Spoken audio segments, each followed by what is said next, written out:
ভিডিওতে দেখেছি, কিন্তু কখনো তাদের এখান থেকে চা খাওয়ায়নি। এখানে যে দেখতে পাচ্ছেন 4 রকমের চা, ওরা পাউডার দুধের, তারপরে গরুর দুধের, তারপর মালাই চা, আরেকটা কী চা আমি জানি না, কিন্তু সবগুলোর প্রাইস 15 টাকা, 20 টাকা, সর্বোচ্চ 25 টাকা।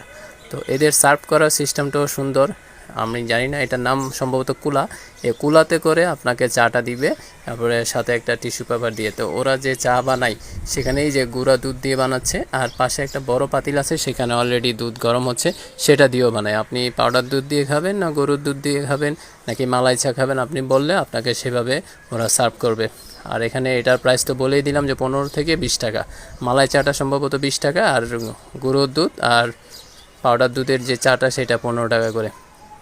তো একটা সময় ভাবলাম ভিডিওতে তো কথা বলবই, তো ওরা কীভাবে চা বানাচ্ছে সেই প্রসেসিংটা দেখি, তাই চুপচাপ সেখানে আমি ওর বানানোর প্রসেসটাই আমি আপনাদেরকে দেখানোর উদ্দেশ্যে এভাবে ভিডিও করলাম। আর